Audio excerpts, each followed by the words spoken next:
వారి పాదపద్మలకు నమస్కరిస్తూ శ్రీ వెంకటేశ్వర సంగీత నృత్య కళాశాల అన్నారావు గారి యొక్క సంకల్పం మేరకు పూజ్యులు మన భారత ప్రధాని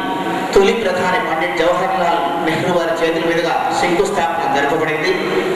దానికి నాంది ప్రస్తావనగా నాటి ప్రొఫెసర్ సాంబమూర్తి గారి అధ్యక్షతన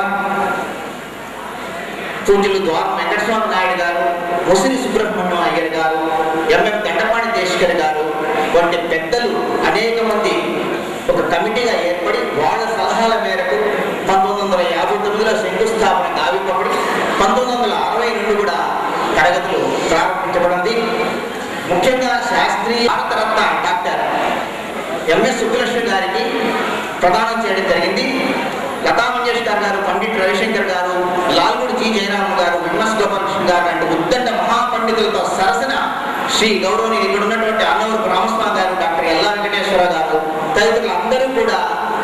ఆస్థాన విద్వాంసులు వంటి చిట్ట చివరిగా మన కళాశాల ప్రొఫెసర్గా ఉన్నటువంటి ప్రొఫెసర్ డి పశుపతి గారికి, డాక్టర్ ప్రపంచ సీతారాం గారితో ఆ మహాప్రస్థానం ఆస్థాన విద్వాంసులు అనేటటువంటిది అక్కడితో ఆగింది. తర్వాత 25 సంవత్సరాల తర్వాత మళ్ళీ గౌరవనీయులు పూజ్యులు తిరుమల దేవస్థానంలో యాజమాన్యం డాక్టర్ మంగళపల్లి బాలమురళీ కృష్ణ గారికి తిరుమల దేవస్థానం ఇవ్వడం జరిగింది. ఇదంతా కూడా శ్రీ వెంకటేశ్వర సంగీత నృత్య కళాశాల ఆనాటి ఉన్నటువంటి పండితుల సరసన జాయింట్ ఎగ్జిక్యూటివ్ ఆఫీసర్ల యొక్క ఆశీస్సులతో దివ్యమైనటువంటి ఈ సంగీత కళాశాల ప్రముఖంగా పురోభివృద్ధి నొంది ఈనాడు ఇంతమందితో ఆలోచిస్తున్నది. తర్వాత నాదనీరాజనం అనేటటువంటి ఒక కార్యక్రమం తిరుమల దేవస్థానం శ్రీ కార్యనిర్వహణాధికారి గారు, మన ప్రీతమ చైర్మన్ గారు శ్రీ డికే ఆదికేశ్వరులు గారు వారి చేతుల మీదుగా ప్రారంభించారు. ఈ కార్యక్రమం వల్ల కర్ణాటక మ్యూజిక్ అంటే వారు ఎంతో అభివృద్ధితోటి ఎంఎస్ సుబ్రహ్మణ్యం గారి గాత్రాన్ని శ్రీ వెంకటేశ్వర భక్తి ఛానల్ ద్వారా వీటినన్నింటి కూడా ప్రసారం చేస్తూ,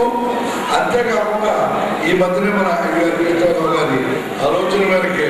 ఈ నాదనీరాజనం అనేటువంటి కార్యక్రమాన్ని ప్రారంభించి నిత్యము ఈ యొక్క టాలెంట్ దేశంలో ఉండేటటువంటి ఒక్క సంగీతమే కాకుండా అన్ని కళల్లో ఉండేటటువంటి వారు, అంతేకాకుండా భజన బృందాలు వీరందరూ కూడా ప్రోత్సహిస్తూ ఈ యొక్క మన భక్తులందరూ కూడా ప్రసారం చేస్తూ వస్తున్నది. ఇప్పుడు మన చింతామోహన్ గారు చెప్పినట్లుగా ఈ కళాశాలని ఇంకా ఎంతో గొప్ప స్థాయిలో తీసుకోవడానికి డీమ్డ్ యూనివర్సిటీ గురించి వారు వివరాలు చెప్పడం చాలా వివరంగా కూడా చెప్పడం